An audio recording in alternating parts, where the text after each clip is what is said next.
Cool. Here we are. Hi. Hi. Nice to meet you, Christine. Nice to see you today. Thank you very much. Yeah, thanks for the opportunity to speak to you today. Yeah, it's really nice to have you here and, just talk a bit about EHRA and LUVIYO, our new collaboration for this year and hopefully for the years to come as well.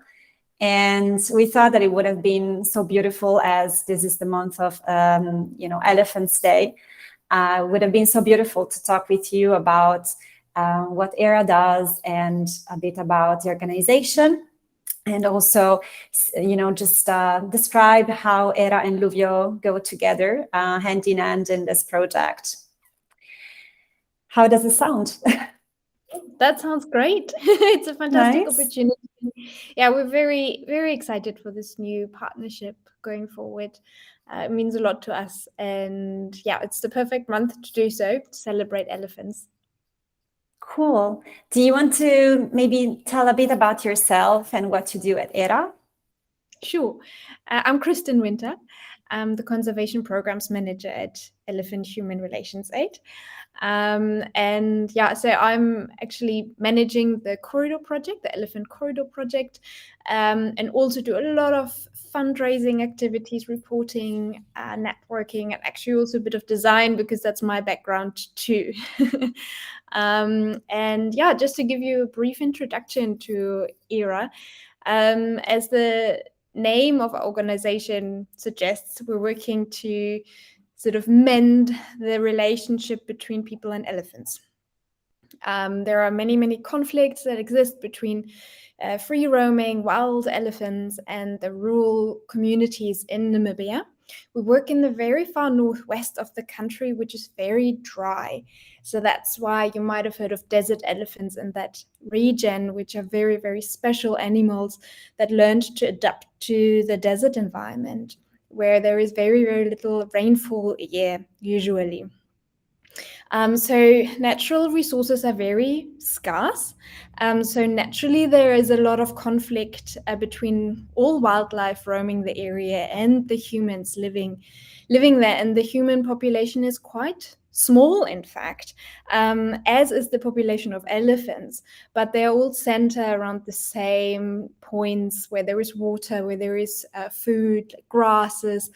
And so what happens often is that elephants come to villages, usually at night, and then break tanks, water tanks, pipes, sometimes pumps. In rare occasions, they even break roofs of houses to access the food and water that is stored inside there. So, of course, this causes a lot of fear amongst the community, but also major financial losses. And usually communities can't cope very well with the danger that comes with coexisting with elephants. So traditionally, unfortunately, most of the time, the solution was to remove elephants or shoot them.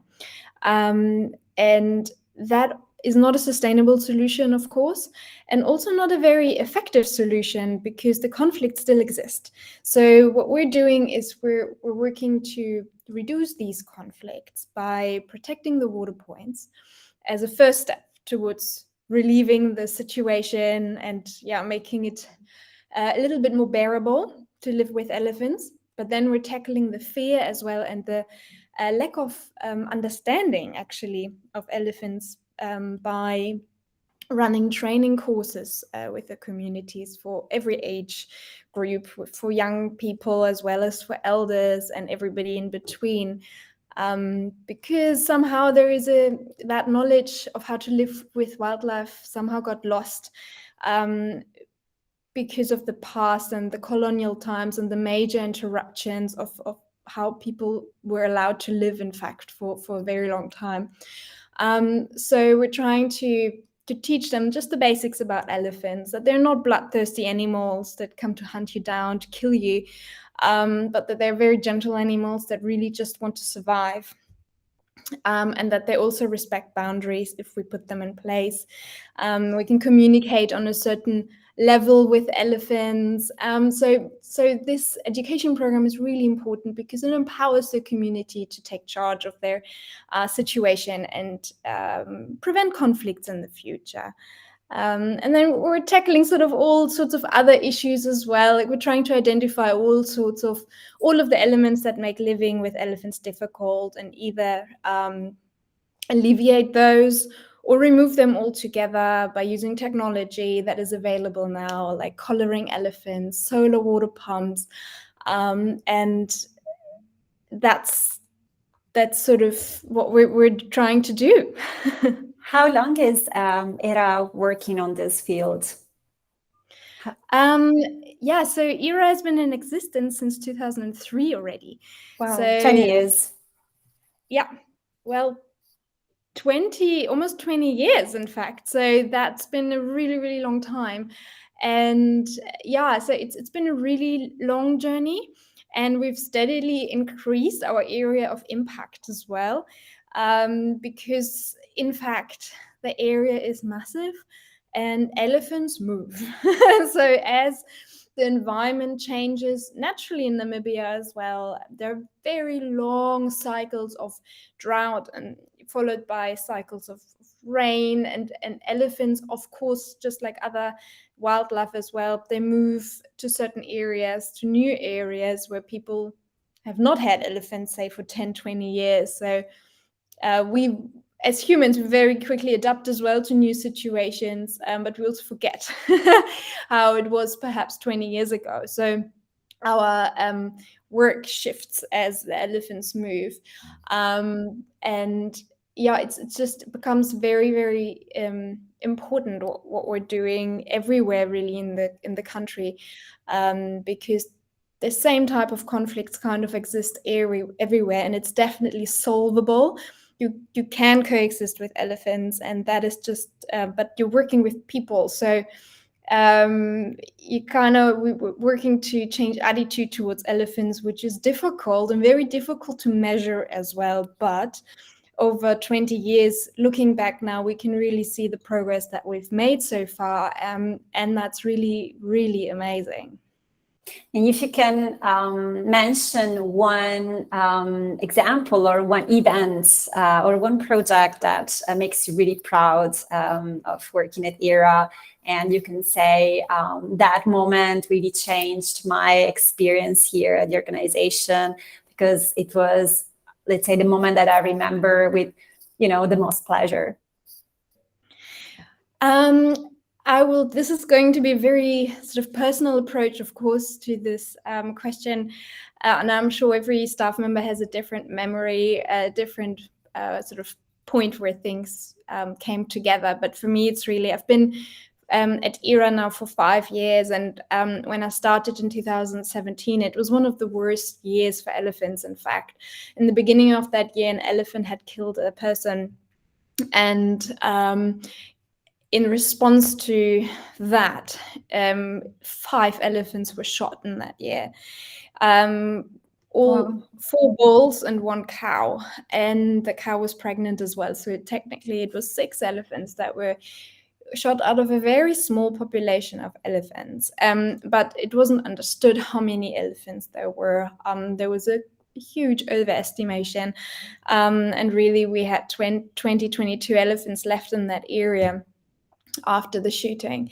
So it was quite dark, and the people were angry with elephants. They were scared. It was really quite impossible, actually. There were moments where I thought, is any of what we're trying to do actually going to help? And then now we just recently had a meeting with the same communities, and the communities basically gave us the feedback saying, like, the living with elephants is now okay. It's actually fine, and we accept that living with elephants is a reality. We can't wish the elephants away, and it's actually okay. Most of our things are now protected. We now understand how to react to elephants. They said before the trainings that we provided, people were very angry towards elephants. So of course, in return, elephants were angry as well. which is really dangerous if there's a 6-ton animal being angry at you. Yes. So, and they said it was expensive living with elephants because they broke so much. They drank all the water that obviously people had to pay for with their diesel pumps. And there was no benefits coming in from elephants. So at this point, they actually just sort of like said, it's fine now. It's actually okay. And we're looking forward to perhaps creating a conservancy in a certain area where there was not a conservancy. So perhaps tourism might develop in that area at some point. So looking back over the last 5 years, EHRA has really made such a unbelievable change in that very big area. And I'm very proud of being part of this organization, and really everybody that has been a part of us, either as a team or donor or volunteer, can really be proud of that, because that's huge and it literally saves elephants' lives. No, that's beautiful. And I'm so, when you talk, I think like at the same time that I'm so proud of being here with you, like so happy.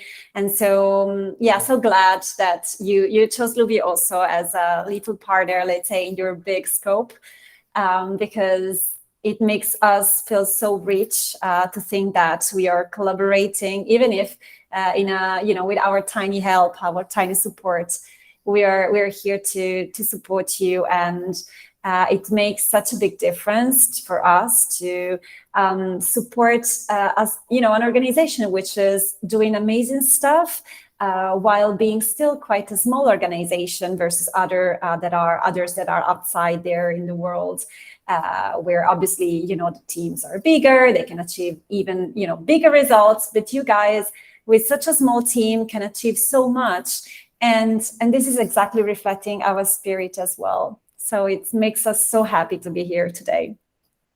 That is why actually your contribution it's not a small thing. It is really quite big, because we are small. Any donation sort of goes a longer way, I'd say. And the more people are also carrying the message of elephant conservation out there in the world, are doing such an amazing job, and such an important job, in fact, because elephant conservation is not only a local issue, it's a global responsibility, in fact, because they are such charismatic animals, and we're all Earth citizens. So caring for these animals is very, very important. So thank you very much. And I'm actually curious, how did you find us? Yeah, thank you for asking. So LUVIYO was born in 2018, and already since 5 years, our company decided to support elephants, because we see a lot of traits of the elephant that are similar to our values and who we want to be as people in reality.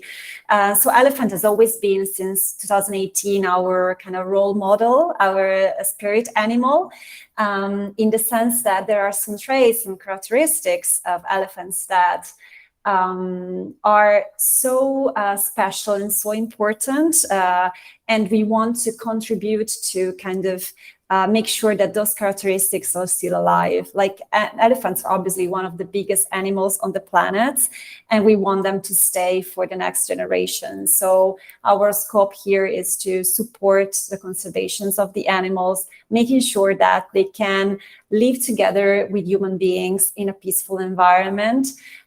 So it's not just about supporting the animal itself, but also supporting a peaceful way of living in the same place, so that also that value of community can be respected and reflected in our donation. So donation for us is a small gesture that we do every year, of course, to support financially you in this case, or the previous, we collaborated in the past with another elephant organization, with the purpose of not just donate, obviously, a financial support, financial aid, but also making sure that we create that sense of community in the end, which is composed of nature, animals that live in the nature, and human beings around. And in that sense, the elephant to us represent characteristics like wisdom, stability, patience, loyalty, but also the fact that the elephant is able to create a special familial bond around himself. So having, always carrying the baby elephants along and, creating really a community with other elephants. And it is something that we also try to do in our little yoga world, to connect a lot with local communities and make yoga available to everyone. Because still there is this conception of yoga being something far away from our reality, but in the end, yoga means connection and union in between body and mind. So everyone can practice yoga in his own way on a daily basis. So this kind of idea of bond is really beautiful. And we thought when we were looking for a new organization to work with for 2022, we thought that it would have been beautiful to find a smaller organization that was embodying the same values that we have, so that we can really mirror ourselves in the organizations we support, and truly make sure that this, let's say, union of values come along. And that is why I found you. Actually, I entered the company in May 22, so I'm quite fresh and recent in the company. And one of the first goals that I had in mind was really to make sure that all the partners that we work with are truly reflecting our essence. And I'm so happy that the more we know each other and the more we discover that these values are so much shared. So that's really beautiful. Oh, that's very nice. Thank you for sharing that. And that's a very beautiful philosophy that you're having. And yeah, it makes us very proud to be a partner of yours as well. And another thing that came to my, that I was thinking about now as you were talking, is that elephants, although they are so big, they tread very lightly. You barely hear them when they walk past. It's like a pillow hitting the ground. And I also know that your yoga mats are made out of recycled materials, isn't that? Yeah. So also as a company, you're treading very lightly as well. So that's also a beautiful connection there as well. Yeah, let's say that our three main values are not in order of importance, but are sustainability, well-being, and education, or community, let's say, more in general. Sustainability is definitely probably the core value that we embody, because since 5 years, with the two co-founders in 2018, we decided to create a product that was not really there, in the sense of creating a sustainable yoga product. Met our core items, but of course, then in the years we enlarged a bit our portfolio in also creating accessories and ready to wear, so active wear mainly, and loungewear. Always with the purpose of using sustainable materials as much as possible. So for yoga mats, for example, we used recycled bottles, so PET, recycled PET, and this is where our mats come from. Also, when it comes to activewear, we tend to use natural fabrics that are European based. So we produce the raw material, and the production takes place in Europe. And then more and more in the future, we would like to also pay attention to reducing the CO2 consumption by finding some more manufacturers that are Europe based, more than Asian based. Because that would allow us to save a lot of, help the environment by not shipping via flight or via sea, but really, even by train could be better, and reducing the transportation is great from a sustainability perspective. So it's not just about the product, it's also about the way we ship and the way we conceive also the labor work. So when it comes to working with companies that are also embracing the sustainability values, it's really important for us to make sure that the employees also in the companies that we work with are treated with respect, treated in a way that they can live in a very human way and work in a very human way. So the choice of the partners is also important to us. And then along with that, we have the wellness and well-being in general, I would call it, where we really want to embody this connection between body and mind, which is important for us in terms of supporting the mental health today. More and more during the pandemic, people suffered about mental health, and there is really the need of taking care of your body as a means to feel better also mentally. So more and more these two realities are coming together in one. And when you're, there is a way of saying in Latin, which is, I think, mens sana in corpore sano. It means that if you are, your mind is healthy when your body is healthy. And this is a bit what we try to do with our mats, making sure that people have a product that they reflect into, like they mirror themselves in a sustainability value while respecting their body and their mind. Yeah. And third, very quickly, is about community. So we love people and we love being affordable and achievable by anyone. So our goal was not to be a luxury brand where people would have said, oh, LUVIYO is kind of unreachable for me. It's, quite far from my possibilities, but we want it to be really achievable for everyone. That's why also we try from a pricing perspective to differentiate a lot and making sure that we can be for everyone that find themselves into our values. Yeah, it goes a longer way that way as well. If more people are able to afford the product, that means more people are able to afford sustainability, right? So yeah, you're definitely having a greater reach through this. And what you just said is it's also it's such an important aspect of our lives now globally. I believe that we will need to learn how to be kinder to ourselves again and to be kinder to our environment. And we're just starting this year our environmental education project, which of course includes elephants. Elephants are sort of underpinning the whole educational materials, but it will look at everything, the connection of every living being and how everybody here, what specifically actually the children growing up, can tread lighter in this environment, and how do our actions affect the environment in a positive or in a negative way, and how can we make sure that we're leaving a beautiful landscape for the next generation. So that's we're very excited about this project, and in fact we're going to use some of the mats that LUVIYO is donating to us as well to teach children yoga in the course of that teaching program, because we also believe it is absolutely fundamental to create very sort of empowered, peaceful, and well people that then have a more positive impact in the future on the environment and the elephants, of course. So yeah, that's a beautiful connection as well.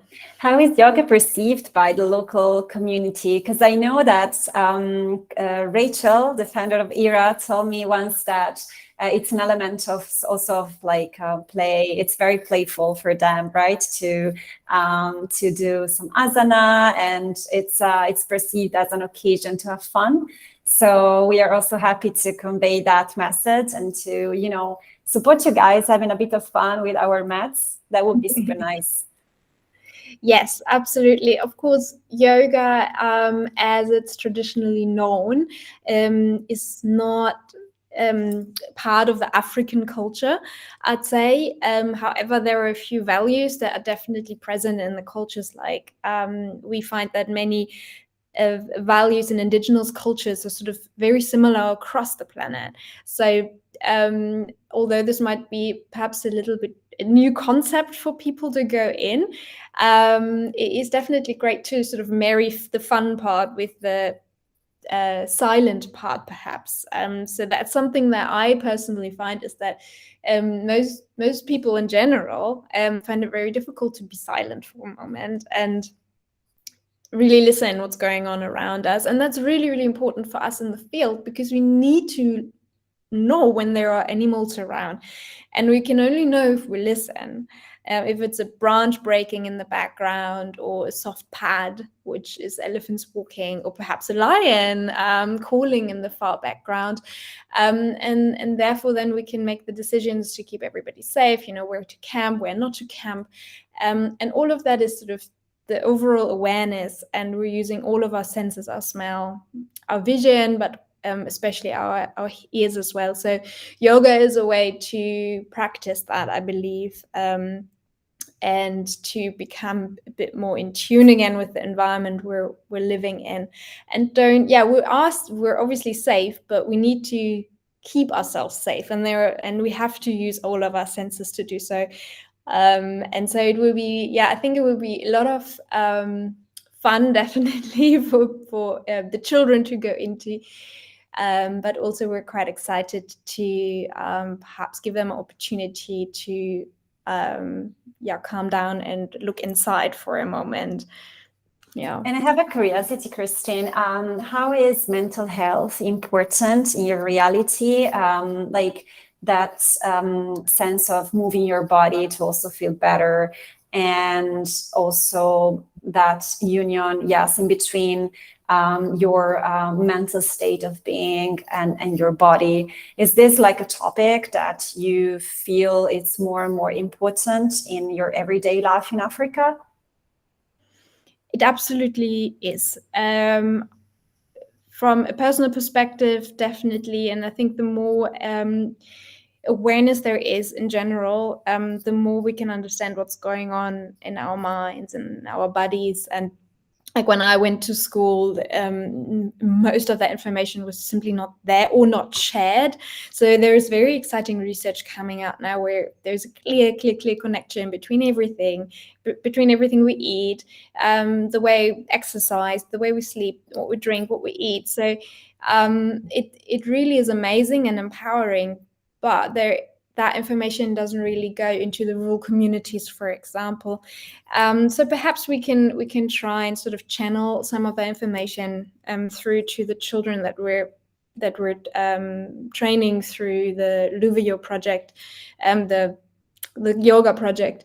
But it is something that I think still needs to happen in the future, because obviously English is also not the main language in the communities. So for example, in most African languages, there is in fact no word for mental health or depression or anxiety. And often what is being used is basically a term for being crazy. And that is not helpful at all. So there is, in the younger generation, there is definitely more awareness, because they can speak English very well. They have good education, and so there is an access to all that free information that is actually coming through in the form of podcasts or even documentaries. But again, it's very difficult to translate that back into the rural areas where there is no understanding really of the terms that are being used in English, and I think that is very, very tricky, and something that needs to be addressed in the future. And I don't know if we're probably not the right organization to do so, but just to answer your question, that's definitely. But I think it's great that you guys are really working on the educational side to spread more and more the word about mental health and well-being. And we hope that, by providing some of our maps, this will also be like funny, simple way of explaining more and more to the local community that movements also brings, a very peaceful state of mind. and helps to obviously to feel more relaxed and less a bit far away from anxiety. Of course, the anxiety that maybe the African communities is living is different than the one that we have in the different world, because the topics are different, daily situations are different, but it's not less impactful and not less relevant than the one that we feel here, because obviously the challenges are different, but still that part of tension and anxiety is significantly there as in every community. So the more we can help also reaching those communities that apparently seem far away from mental health topics, but in reality they are not so far. And the more we are able to, to spread this message, this beautiful message that is with simple movements, you can, relax yourself, you can enter in a state of more connection with your mind. And we're happy to do so in our simple way. It's already a drop in the it's for sure it's a drop in the sea, but it can change someone's life. So we think that even with simple gestures, we can reach a big impact at the very end. Exactly. Yeah, it's all sometimes just the planting of a seed, and then Exactly. and then see what. Yeah. Exactly. And I would, as my last question, I would ask you, what is the future of EHRA? What are your next challenges and what's coming up? Yeah, so, oh gosh, there's so much coming up. But so I believe that, well, we said ultimately our aim is to become redundant in the area, of course, so that all of the challenges that people face with elephants, as well as the solutions to all the conflicts, that people take ownership of those. And I believe we're doing the first important move towards that by having trained elephant guards in the communities to become the local responsible person for elephant-related emergencies or questions. So there is people that were born and raised in the village and live there. They were trained with the necessary information, all the skills they need.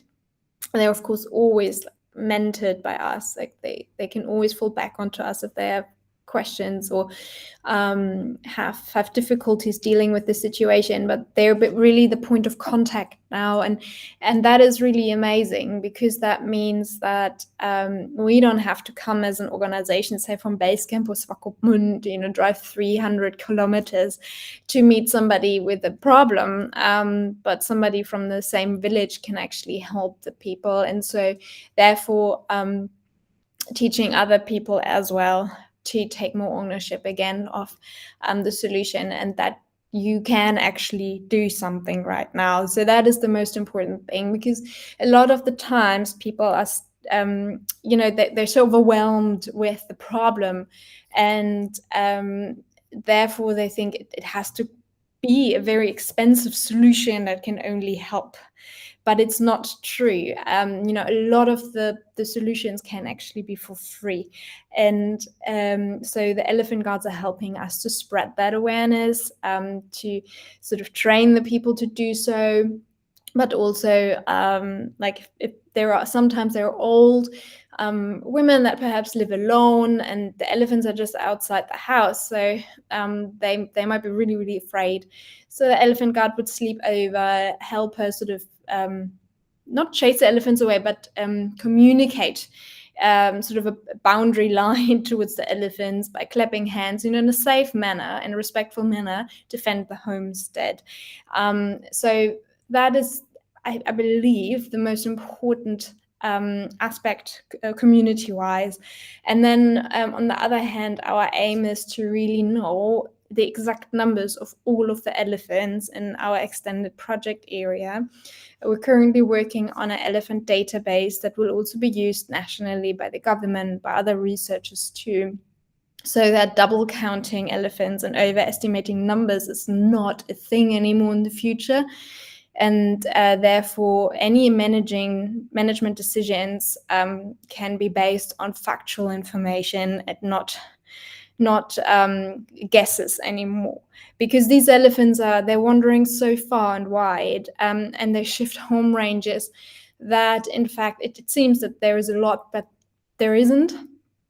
And there is definitely the Namibian government wants to keep elephants in the areas. So let's work together to really make that happen. And coexistence is possible. So again, we really try to make sure that the people know everything they need to know, and they lose that fear, but keep respect of elephants, and therefore sort of like slowly pull out of the area and perhaps move somewhere else. But yeah, sort of that's our aim. That's great. Thank you for sharing. Sure. Thank you so much. That was a very lovely conversation, and I'm very excited for our future collaboration. And perhaps you're going to come over as well and Absolutely. do maybe a yoga retreat in the desert, which would be beautiful. That is actually also our goal, actually linking to what you just said, to what's coming up for LUVIYO is definitely growing in terms of community members. So we are currently expanding into new markets. Mainly Europe for now. So we would love to reach out to more customers that are also outside our current area, which is, let's say, the DACH area, so Germany, Switzerland, and Austria. And what we want to do is also to spread more awareness on the linking between sustainability and yoga. And this is where, by spreading this message, we would love to bring more people into the community, into the LUVIYO community, and definitely keep sharing about what we do in support organizations like EHRA. So the network of our partners by making sure that all of them are quite small, medium companies that are, very much linked with each other by strong values, because it's so important for us to, as I said before, to collaborate with someone that is indeed sharing who we are and what we stand for. And this is also part of the plan to make sure that we grow in terms of a team. So making sure that we have more people supporting us in this beautiful journey. That would be great. And